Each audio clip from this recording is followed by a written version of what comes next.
Glad you're with us inside our Delta MSG studios. John Giannone, Henrik Lundqvist, and Steve Valiquette. Happy to have these two alongside to try to make some sense of what we've seen from the 36-year-old goaltender. 5-0-1 so far this season. Henrik, in 6 starts, he's allowed 11 goals total. Incredible start. And this game, we talked about it after the second period, just the way he came out in this game and really settle things down for the Rangers, because the first 5 minutes, it was all Pittsburgh. Couple big opportunities. Even Mika joined the goaltending crew by a big leg save there on an open net. But no, overall, Jonathan played incredibly. And to me, he looked so calm, confident. Even on that last opportunity for Crosby, he knows exactly how much he covers when he comes out. He doesn't move, he just comes out and is extremely compact. Yeah. And that understanding is so important for any goaltender. How much you cover when you come out like that and challenge, and he just goes down. And again, a great read. You see he kind of leans his right shoulder up a little bit and just touches him. He doesn't have to reach or react. He just knows how much he covers in that situation. So everything looked great. You know, his patience, and it was fun to watch. I think that it's really good to take a step back and say, why is he an NHL goalie? It's because he moves less and he moves less distance. And he's done that during his career. That's the hard part. And Hank, you know what it's like to make adjustments during your career, especially as you age, and everybody loses a step as you age. But in losing a step, I think he's backed up a little bit in his crease, and now he doesn't have a long path to get there. And that's why his save percentage on the east to west is through the roof this year. And early on in the game, he gets some help from Mika. Henrik mentioned it. This goes off the toe cap of Mika early in the first period. And the first period was hairy early on. The first 5 minutes, the Penguins came out. They were ready to play. They threw everything but the kitchen sink at him, and he held the fort. And to me, he's a battler, too. And you can talk about the technique and having fun out there with a nice toes-up glove save. But really, to me, it's always going to come back to the genesis of his game, which is compete level and how well he battles in the crease, because he inspires his teammates. And you know what it's like when you get older, too. You need a little bit of help from everybody, and they rally around that. It's almost a bit of a rallying cry. And this big save here at the end on Crosby was the one that really finished it off that you were just talking about. But you see, I talked about this a couple weeks ago when they were in Edmonton. He had 27 shots in Edmonton that night. I went back and watched every one. He only had 1 save that night outside of his blue paint into the white ice. He used to exclusively, when he was a young goalie, be in the white ice. He's backed up now, and he's now really controlling the middle of the net just a little bit sooner, and he's so compact, and it's... Believe me, this has been a great transformation for him, a great story, and he's so easy to root for. Yeah, he's playing far younger than his years. I made him younger than his years. I said he was 36. He's going to be 38 in January, but he has been a revelation for the Rangers. We saw the reaction on the game broadcast. Peter Laviolette waiting for him in the hallway to give him a hug after that win. 60th career shutout, second this season for the Rangers. Let's get Jonathan Quick's reaction to his night. Dave Maloney working the dressing room in Pittsburgh. Going in the third period, and they're down 1. You know, we put them on the power play a couple times. They were able to create a little bit of momentum off that. But all in all, like, the way we come back, protect home ice, block shots, it's, you know, we did a great job in our D zone. So that move on Crosby right at the end, just instinct, you go after him? Well, I know he's over there, and he has a little space, so I'm just, you know, trying to cut the angle down a little bit so he has a little less net to shoot at. And you mentioned the penalties, but your penalty killers did a pretty good job. Yeah, you know, we've been doing a great job all year, taking lanes away, blocking shots, pressure up ice. So, you know, all those little things, they kill an extra 5-10 seconds on, you know, on a power play, and it goes a long way.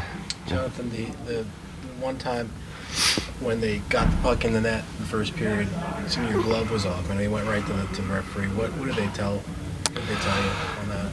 Well, I mean, luckily there's, you know, offsides a little bit earlier in the play, but I asked him to look at it in between periods if it, you know, he thought it would have been goalie interference. He said because my glove was outside of the crease, even though my feet were inside of the crease, the goal probably would have stand. But yeah, you know, it's we caught a break there. You know, they're offsides by, you know, a couple inches, so you know, put a we were able to end up killing that power play and, go from there. How frightening is that? Your hand is unprotected there, and the puck is coming, and it almost looked like your hand was. Yeah, you're not really thinking about that in the moment. Yeah, immediately after you question your decision there. But no, we worked out. Yeah. Jonathan, just. It worked out are the three words that you can probably most use to sum up Jonathan Quick's young Rangers career, right? Everything has worked out for him so far. I mean, Steve, when the Rangers signed him, obviously he was brought in to fill the same role Jaro Halak filled last year. The thought, as you always say, try to get, 20 points from your backup, 25 right? points, yeah. Yeah, I mean, he's on his way. He's already got 11. Yeah, clearly, look, full disclosure, I didn't love the signing at the time just because of his last couple of years, but that never takes away from the heart of the athlete that's able to, again, put the work in to make adjustments. He still has all the tools, maybe a little misused at moments over his last 2-3 years in LA, but Benoit Allaire, and part of his genius, and Hank can back me up here, he knows that I can work with that. I think that positionally, that's where Benoit, I used to call him the master. I don't know, did you call him that? I used to always call him the master. Yeah, we did. Yeah. Called him a couple other things. No, I always felt like he was a master of being able to help you position yourself in the right spot in the net. And that, to me, is the biggest adjustment Quick's made. So now he can track the way that he's tracking and make his saves in a fixed position. The best compliment I can give him is he's silent on the release until he has to move for his save. He's like a nice statue there filling the space, which is why he's at the top of the league right now, guys. And I wonder about this, Hank. Okay, so he gets a shutout tonight. What does that do for you if you're Shesterkin?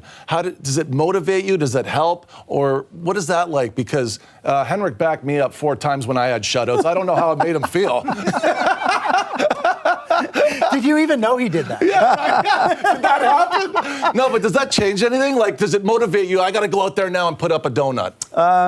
I think it motivates you, absolutely. You both want to make sure you're bringing something to the team. And when you're not playing, obviously it's an opportunity to rest, but it's also an opportunity to study the game. But then when your backup goes out and play that well, of course, you want to bring your level of play up as well. So I think it inspires you to work even harder the next practice and get ready for the next game. And back to your point of adjustments, at this level, we're talking small adjustments, but in the end, it can have a huge impact on your game. And throughout my career, I also remember making small adjustments, and in practice, you start to feel how it pays off, even in games. And that's a great feeling. Obviously, you play a certain style for many years, and then the game changes a little bit. Maybe your ability to move change over time, so you start having small adjustments. I remember you saying all the time, I made some adjustments, and when I'd say, what are those adjustments? You'd be like, I don't want to say, state because, secrets.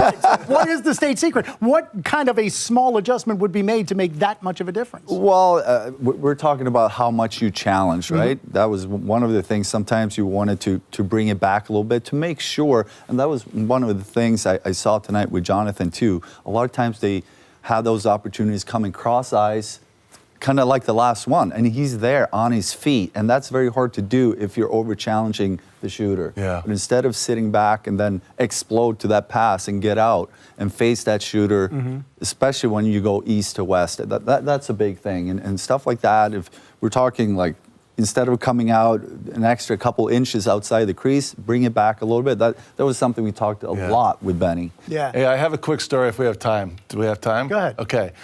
We're in Boston. Henrik always plays well in Boston. Yep. And Benny, after the game, he comes up to me and he says, "Did you see that? Did you see that?"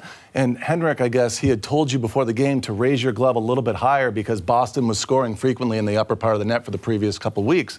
And I said, "Yeah, I think I noticed his glove was a little bit higher there." And he goes, "Yeah, we worked on that in the pregame skate," and then he was able to go out and execute it.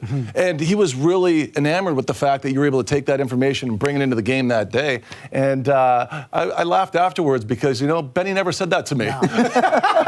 He left you to your own devices. Yeah, And that smile says it all.